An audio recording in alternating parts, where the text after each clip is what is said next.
Today I'm going to show you what's inside of your sunroof and how it works to let sunlight into your car. Now there are two main modes to a sunroof, the first of which is the tilt function to vent out any hot air from the car on a warm summer day. Now the second function allows the sunroof to retract into the body of the car to allow the sun to bask on your bald head. So to remove the headliner, we need to remove the sun visor, the overhead console, some trim around the sunroof, as well as the A, B, and C pillars.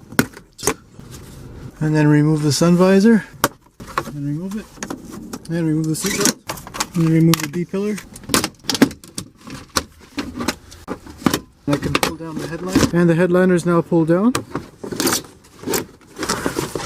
This here is what the sunroof looks like when the headliner is removed. We have the motor that sits up here. Then on the two sides here, at the front, we've got two drains. Now usually sunroofs don't try to be waterproof and allow the water to come into the body and into this track here, and then into this tube and down to the bottom of the body. Now looking around the circumference, there's a bunch of 10mm bolts that hold this sunroof to the roof.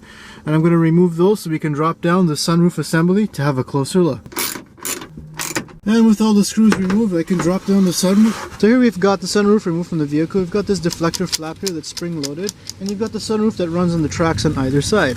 You can see as it comes to the park position here, it actually tilts up so that the glass would be flush with the body. And then if you pull it in tilt mode, it actually tilts up a little bit further for ventilation. So if we take a closer look at some of the main components in this sunroof assembly, starting with, of course, the glass roof, which is tinted. We have the electric motor at the front here with its controller. We've also got the frame around here, which is made of a composite-like material, and it also acts to collect water. We've also got the shade that runs out of the back here. Now looking from the inside of the sunroof, I'm going to start by removing these Torx bolts here so we can get the glass panel off of the frame. And now with the glass free from the frame, I'm going to remove it. Now the glass itself is just a tempered glass for safety reasons. We've also got this soft plastic trim that goes all the way around that's bonded to the glass itself.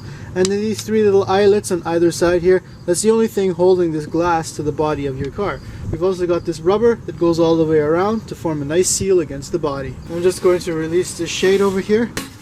Now taking a look at the rest of the frame, you can see it is fairly lightweight here. Most of the holes that are drilled into it for mounting it to the body are actually a little bit larger than the bolt itself, which allows for a tiny bit of adjustment for that perfect seal against the body. Over here we have the brackets where the glass will attach to, and it's driven off of a belt system that goes around to the front here to this electric motor. Now one important thing to note is since the sunroof can't perfectly seal everything against water, the best it can do is actually just drain it away from the body and away from the cabin so that things don't get wet inside the vehicle. So it does that by actually having a collection track that goes all the way around the sunroof perimeter, and that water will actually build up inside of this channel here and come out through this spout over here to those tubes that we saw in the A pillar. Now what happens is sometimes leaves and debris can get clogged up inside of here, and that can cause a backlog of water, causing water to actually spill into the cabin. Now of course, since these tracks are open to the atmosphere, you also want to make sure that these are very well lubricated and kept free of any debris. We're going to check out what's inside this electric motor by removing these Torx screws. And now I'll just lift off this cover here. Now at the bottom here we have the little computer, and that tells the sunroof motor what to do, whether to slide, to tilt,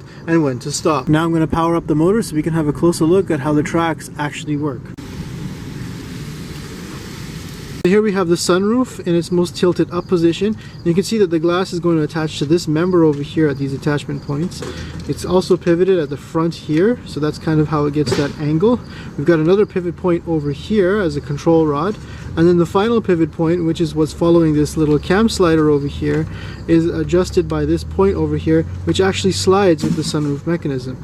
So the position of this relative to this point over here is what creates the angle between the track and the actual glass. Now watch as I tilt the sunroof back down and move it back as the position of this little pivot point on the slider moves back towards here. Now inside of this little drivetrain we have a torque multiplication where this smaller spiral gear spins this larger intermediate gear. Now spiral gear is used so that the motor itself can drive the sunroof glass, but the glass, if forced, cannot drive back the motor. If the sunroof electronics don't work, you can actually remove this gear from inside the vehicle and operate the sunroof manually in case you need to close it and it's raining. And here we have the final drive gear here. We've got this little piece inside of here that has these two flat edges on either side, and then on the inside of the final drive gear we have these little spines here that correlate with the splines on this shaft. Now this gear train is pretty greasy, so I'm just going to come with my old shirt here, it's been a while, and wipe up some of that old grease. So I'm just going to remove these two Torx bolts here to unbolt the motor from the frame.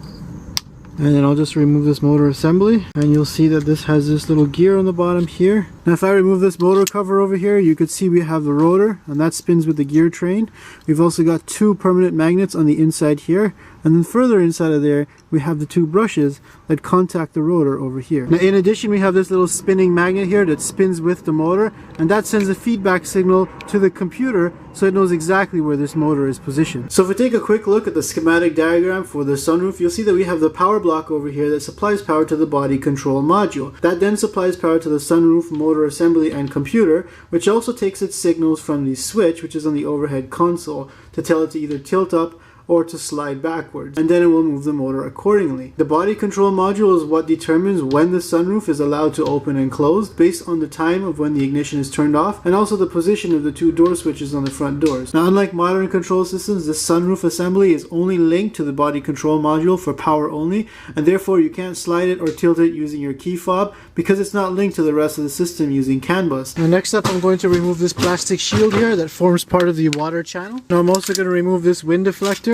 You can see this here is where the spring attaches to. The spring is just made of spring steel, and it acts to keep the wind deflector up when the sunroof is open. Now over here you'll see the spiral gears where the motor teeth will actually lock into. Got a little bit of debris in there, so I'm just going to use my brother's toothbrush to clean this up. Now what's interesting is we have two spiral gears, one for the right side and one for the left side slider, that connect to this drive motor here, so they're both either moving together or moving apart from each other so that the sliders can move simultaneously with each other back and forth. So looking closer, you can see when I'm moving the right side slider, it moves independently of the left side. Now in order to remain square in its tracks, we have this bar here that ties off the two ends. And I'll just remove that bar over there. I'm just going to go ahead and slowly remove this from the track. And then as I remove it off the edge of the track, you can see the end of the spiral gear here. That's where the gear would completely stop because the sunroof can't travel any further. And I'll just go ahead and remove this mechanism.